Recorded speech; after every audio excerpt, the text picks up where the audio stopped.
اور آج یہ ذمہ داری اور بڑھ چکی ہے۔ وجہ کیا ہے؟ آج کے دور کے مشرک کا عقیدہ۔ رب کے گھر میں کھڑا ہوں، رب سے ڈر کر ایک بات کہنے لگا ہوں۔ آج کے دور کے مشرک کا عقیدہ کفار مکہ کے کفری عقیدوں سے، مشرکانہ عقیدوں سے، یہود و نصارہ کے پلیت عقیدوں سے زیادہ پلیت ہے۔ کہنے دیجئے، آج کے دور کا مشرک، آج کے دور کا قبر پرست، آج کے دور کا امام پرست بدعقیدگی میں، غلاظتوں میں، کفری عقائد میں ابو جہل کو مات دے چکا ہے۔ آپ کو حق ہے اس فقیر سے دلیل کا سوال کریں، آپ کو حق ہے مجھ سے پوچھیں وہ کیسے آج کے دور کا مشرک کفار مکہ کے شرک سے آگے بڑھ چکا ہے۔ یہ اپنے کفر کو پھیلا رہے ہیں قوالوں کا سہارا لے کر، قوالیوں کا سہارا لے کر شرک پھیل رہا ہے، کفر پھیل رہا ہے۔ آج تو امر بڑا ہو چکا ہے، ضرورت اور بڑھ گئی ہے کہ ہم اپنی اولاد کی تربیت کریں، حکیم لقمان علیہ السلام کے راستے پہ چلتے ہوئے ان کی تربیت کریں۔ آئیے ایک قوال کی قوالی کے چند اشعار میں آپ کو سناتا ہوں۔ پنجاب کا پیر لال شاہ، یہ تو رب نو پتہ ہے اندر کنک لال ہویا ہونا۔ پیر لال شاہ، لال شاہ کا پجاری، وہ پجاری آتے ہیں، مبارک ہو تمہیں مسجد میں آنا، مبارک ہو تمہیں نماز کی ادائیگی۔ لال شاہ کے پجاری آتے ہیں، اس کی قبر کو سجدہ کرتے ہیں۔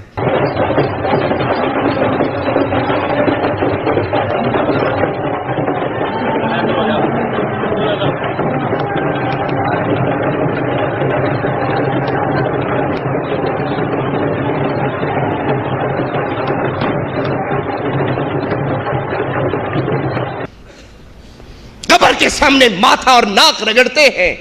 پھر قوال قوالی گاتا ہے، اس کے قوالی کے اشعار سنیے، اپنے پیر کی قبر کی طرف اشارہ کرتا ہے۔ انو حاضر ناظر رب منیا، انو حاضر ناظر رب منیا، انو حاضر ناظر رب منیا، انو حاضر ناظر رب منیا، حاضر دی پوجا کرنی ہے، حاضر دی پوجا کرنی ہے، جڑا سامنے رہندا اکھیاں دے، لال شاہ دی پوجا کرنی ہے، لکھ رب دیا، انو حاضر ناظر رب منیا، انو حاضر ناظر رب منیا، حاضر دی پوجا کرنی ہے، حاضر دی پوجا کرنی ہے، جڑا سامنے رہندا اکھیاں دے، لال شاہ دی پوجا کرنی ہے، لکھ رب دیا، تینو حاضر ناظر رب منیا، اللہ کو نہیں، اللہ کو نہیں، لال شاہ کو تینو حاضر ناظر رب منیا، حاضر دی پوجا کرنی ہے۔ اے پیر لال شاہ، میں تجھے حاضر ناظر رب مانتا ہوں اور میں نے تیری پوجا کرنی ہے، جڑا سامنے رہندا اکھیاں دے، لال شاہ دی پوجا کرنی ہے۔ تو میری آنکھوں کے سامنے رہتا ہے، اللہ نظر نہیں آتا، مالک و خالق نظر نہیں آتا، لال شاہ نظر آتا ہے، جڑا سامنے رہندا اکھیاں دے، حاضر دی پوجا کرنی ہے۔ انا للہ و انا الیہ راجعون۔ کفار مکہ کیا کہا کرتے تھے؟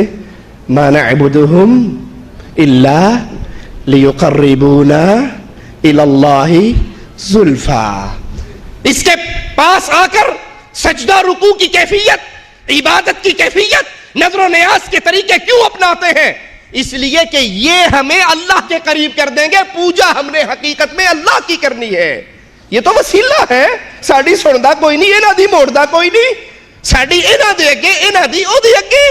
یہ کفار مکہ تھے، یہ آج کا مشرک ہے، یہ آج کا قوال ہے، یہ آج کا قبر پرست ہے، جو کہہ رہا ہے اپنے پیر کو تجھے حاضر ناظر رب مانتا ہوں، تو آنکھوں کے سامنے رہتا ہے، میں تیری پوجا کرتا ہوں۔ انا للہ و انا الیہ راجعون۔ اے لال شاہ کے پجاریوں، اے قبر پہ سجدہ کرنے والوں، اے اپنے ماتھے اپنے جیسے انسان کے سامنے ٹیکنے والوں، پیدا تو تمہیں بھی میرے اللہ نے اپنی عبادت کے لیے کیا تھا۔ وما خلقت الجن والانس الا لیعبدون۔ میں نے تو انسان اور جن اپنی عبادت کے لیے پیدا کیے، میرے رب کا فرمان ہے۔ تمہیں لال شاہ کی پوجا کے لیے پیدا نہیں کیا گیا، تمہیں اللہ کی عبادت کے لیے پیدا کیا گیا۔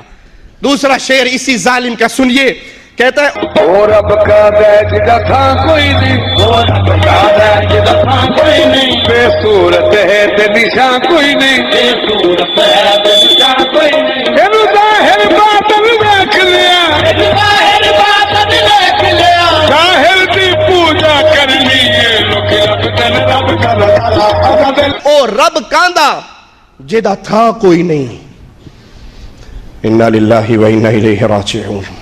او رب کاندا جدا تھا کوئی نہیں، بے صورت تھے نشان کوئی نہیں، تینو ظاہر باطن ویکھ لیا، ظاہر دی پوجا کرنی ہے۔